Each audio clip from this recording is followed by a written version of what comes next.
Payment کر دی تو چیز آپ کی ہو گئی. اگر آپ دوسرے کو بیچ رہے ہیں 1100 میں تو آپ کو جائز ہے, مگر شریعت اس کا بھی خیال رکھتی ہے کہ اس کے فیلنگ جذبات کو ٹھیس پہنچے گی دکاندار کے, تو وہاں مت بیچو اس کو. شریعت یہ کہہ رہی ہے کہ اس دکاندار سے آپ خرید لیں. اگر کوئی کسٹمر جو قیمت آپ نے پے کی ہے اس سے زیادہ دینے کے لیے تیار ہے تو آپ وہاں سے ہٹ جائیے, گھر چلے جائیے یا دکان بدل دیجئے, جگہ بدل دیجئے, پھر آپ اس کو دیجئے. ورنہ وہ دکاندار کو فیلنگ ہوگی نا, اگر میں تھوڑا سا انتظار کرتا تو 1000 کی جگہ 1100 مجھے ملتے. اب اس سے آپس میں برائی پیدا ہوگی. تو اس لیے شریعت یہ کہتی ہے کہ اس کے دل کو بھی ٹھیس نہ پہنچے, آپ کا بھی نقصان نہ ہو. آپ کاروبار کرنا چاہتے ہیں, ایک سے لے کر دوسرے کو بیچیں گے تو ٹھیک ہے, یہ جائز ہے, مگر اس میں خیال کس بات کا رکھیں, دوسروں کو ہرٹ نہ ہو, تکلیف نہ پہنچے. اب وہ تکلیف سے بچانے کا طریقہ کیا ہے, آپ جب اس کو دکان سے لے لیں تو جگہ بدل دیجئے تاکہ وہ کاروباری جو دکاندار ہے وہ اپنے کام میں مشغول ہو جائے, آپ جا کر دوسری جگہ اپنا کام کرتے رہیے, جو نفع آیا وہ آپ کا نفع ہوگا. اس طرح تو جائز ہے. جیسے ایک موقع پر ایسے ہوا کہ حضرت عبداللہ ابن عمر رضی اللہ تعالیٰ عنہما وہ گئے بازار میں, اور جانے کے بعد انہوں نے ایک سودا خریدا. کرنے کے بعد اتفاق سے ایک کسٹمر آ گیا, اس کو انہوں نے زیادہ قیمت میں بیچنے کا ارادہ کیا. تو اچانک انہوں نے دیکھا کہ ایک آدمی مجھے پیچھے سے پکڑ رہا ہے. پلٹ کر میں دیکھا فیضن ہوا زید بن ثابت, ایک مشہور دوسرے صحابی ہیں زید بن ثابت, وہ آ کر ان کا ہاتھ پکڑ لیے پیچھے سے. فقال لا تبعه حيث ابتعته حتى تحوزه رحلك, یعنی انہوں نے کہا کہ نبی صلی اللہ علیہ وسلم نے اس بات سے منع کیا ہے کہ جہاں سے آپ خریدیں وہیں ٹھہر کر بیچ دیں تو دکاندار کو تکلیف ہوگی. جگہ بدل دیجئے, گھر چلے جائیے یا اپنے ٹینٹ میں چلے جائیے, دوسری جگہ جائیے, اس کے بعد آپ سیل کیجئے تاکہ یہ جھگڑے کی نوبت نہ آئے اور اس کی وجہ سے لڑائی وغیرہ نہ ہو. یہ اور اس طرح کے اور بہت سارے مسائل ہیں, دیکھتے رہیے, جس میں نبی کریم صلی اللہ علیہ وسلم نے جن چیزوں سے منع کیا تاکہ ہم بہتر اصول پر کاروبار بھی کریں, اس کے فائدہ بھی اٹھائیں. اور ایک اس سلسلے میں یہ بھی بات ہے کہ کبھی جھوٹی بولی لگاتے ہیں, اور بعض شہروں میں تو یہ عام ہے, حراج خانوں میں, ایکشن کی جگہوں پر جھوٹی بولی لگانے والے, کسٹمر کو دھوکہ دینے والے. شریعت کیا کہتی ہے, یہ ناجائز, جائز نہیں ہے, کیونکہ یہ دھوکہ ہے, کھلا دھوکہ ہے. کیسے کھلا دھوکہ ہے کہ مثلا ایک آدمی کوئی بھی بولی لگاتا ہے, یہ ٹوکری جو ہے 5 روپے کی ہے, لوگ اس پہ بھاؤ نہیں لگاتے, کوئی بولی نہیں لگاتا. ان کے اپنے چھوڑے ہوئے کچھ لوگ وہاں پر ہوتے ہیں, وہ دیکھنے میں لگتا ہے کسٹمر ہیں, مگر کسٹمر نہیں, وہی لوگ ہوتے ہیں. اب وہ جو ہے خواہ مخواہ کے بولی لگاتے ہیں 5, تو وہ 10 کہے گا, وہ 15 کہے گا, وہ 20 کہے گا. اب جب 4 آدمی اس طرح کہیں گے تو جو صحیح خریدار ہے وہ بھی دھوکے میں آ جائے گا, وہ پھر ہاتھ کھڑا کرتا ہے. جب وہ ہاتھ کھڑا کرے تو وہ جو حراج کرنے والا ہے وہ کہتا ہے اچھا فائنل اس کو دے دو. مطلب وہ پہلے 3 لوگوں نے جو بولی لگائی تھی وہ خریدنے کے لیے نہیں لگائی, وہ دھوکہ دینے کے لیے لگائی. اور یہ حراج خانوں میں بہت ہوتا ہے کہ آپ جائیں, جھوٹی بولی لگانے والے بہت ہوتے ہیں تاکہ کسٹمر کو دھوکہ ملے. اور بعض جگہوں پر وہ کمپٹیشن کی نوبت آ جاتی ہے کہ اب وہ 100 کہہ رہا ہے, وہ 110 کہے گا, وہ پھر 120 لگائے گا, وہ 140, 150, ایسے چلتے چلتے جب ہائی قیمت آتی ہے یہ رک جائے گا, کیونکہ یہ تو اس کو پھنسانا چاہتا ہے. تو وہاں جا کر وہ رک جائے گا, وہ بیچارہ جو 100 کی چیز 150 میں خریدے گا. تو شریعت میں یہ کیا ہے, دھوکہ ہے, اور یہ جائز نہیں ہے. جیسے آپ دیکھیے, نہا رسول اللہ صلی اللہ علیہ وسلم عن النجش, کہ نبی کریم صلی اللہ علیہ وسلم نے دھوکہ بازی سے قیمت بڑھانے کو منع فرمایا کہ اس طرح سے قیمت بڑھاؤ جس سے دیکھنے والے سننے والوں کو دھوکہ ہو, اور خریدنا مقصد نہیں ہوتا. تو یہ چیز درست نہیں ہے شریعت میں, اس سے نبی کریم صلی اللہ علیہ وسلم نے منع فرمایا ہے. اگر آپ کا کوئی یہاں سوال ہو تو آپ پوچھ سکتے ہیں تاکہ ہم آگے بڑھنے سے پہلے. جی, بہت ساری چیزیں جس سے منع کیا گیا آپ اس کو آبزرو بھی کر رہے ہوں گے انشاءاللہ. جی, آپ کون پوچھ؟ آج کل مارکیٹ میں کچھ کمپنی ایسی آئی ہوئی ہیں جو کہ مختلف اشیاء جو ان کے پاس ہے اس میں پبلک کا پیسہ انویسٹ کرواتے ہیں. جیسے کہ مثال کے طور پہ سونا ہے, ٹیکسٹائل ہے, اور دوسری اشیاء ہیں. تو ایک مخصوص رقم جو ہوتی ہے جیسے 1 لاکھ روپے یا 2 لاکھ روپے یا 5 لاکھ روپے آپ ان کو دیجئے, اور آپ کو اس پیسے کے بیس پہ آپ کو منتھلی وہ کچھ پیسہ آپ کو دیں گے. مثلا 2000 یا 4000 وہ پیسے پہلے سے طے شدہ ہوتے ہیں. تو میرا سوال یہ ہے کہ یہ جو طے شدہ رقم جو دیتے ہیں مہینے میں, وہ تو اسلام کے نقطہ نظر سے یہ کہاں تک صحیح ہے؟ ہاں، یہ بڑا اہم سوال ہے کہ موجودہ مارکیٹنگ میں یہ بھی ہوتا ہے کہ آپ جو ہے ایک انویسٹمنٹ کر دیتے ہیں کچھ رقم، انویسٹمنٹ کرنے کے بعد وہ آپ کو مقررہ ایک رقم دیتے ہیں، ہر مہینہ آپ کو سمجھ لیجئے 5,000 ہم دیتے رہیں گے، سال کے بعد حساب کریں گے، وہ جائز ہے یا ناجائز ہے؟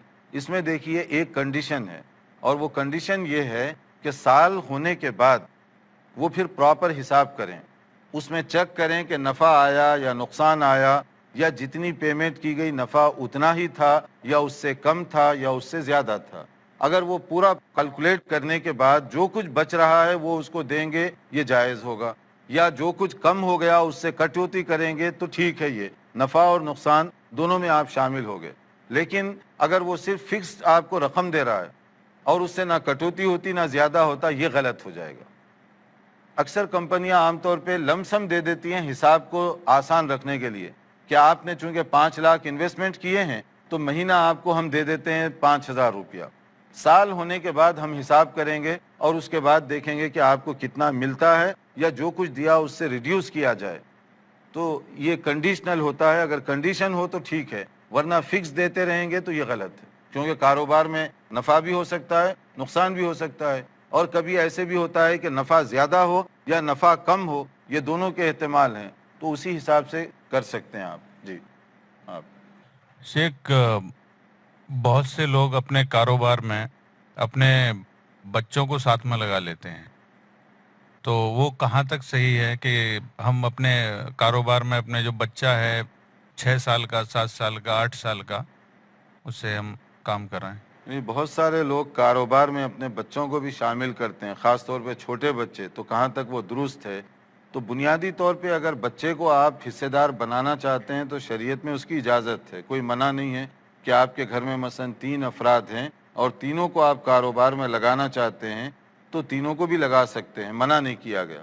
لیکن عام طور پہ جو لوگ کرتے ہیں وہ ٹیکس ڈپارٹمنٹ کے لیے کرتے ہیں، وہ ٹیکس ڈپارٹمنٹ کے اس لیے کہ جتنے اس کے جو ہے شیئر ہولڈرز ہوں گے، وہ لمیٹڈ کمپنی اتنی بڑھتی جائے گی، پھر اس کا ٹیکس اور دوسری چیزیں اسی حساب سے اس پر فرق آتا ہے۔ تو بہت سارے لوگ اس مقصد کے لیے بھی مختلف پارٹنر بناتے ہیں، اور کبھی ایسے پارٹنر بناتے ہیں جن کو خود نہیں معلوم ہوتا ہے کہ ہم اس کمپنی کے پارٹنر ہیں، کیونکہ وہ سارے کا سارا ٹیکس ڈپارٹمنٹ کے لیے ہوتا ہے، حقیقت میں اس کو دینا مقصد نہیں ہوتا۔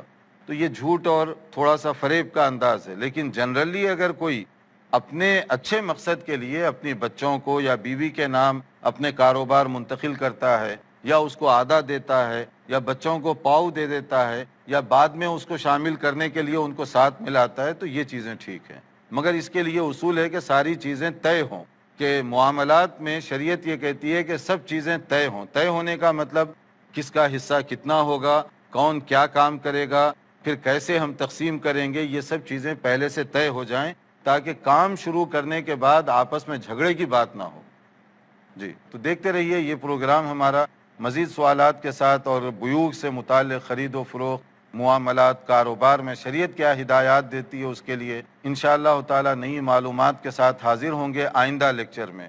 والسلام علیکم ورحمۃ اللہ وبرکاتہ۔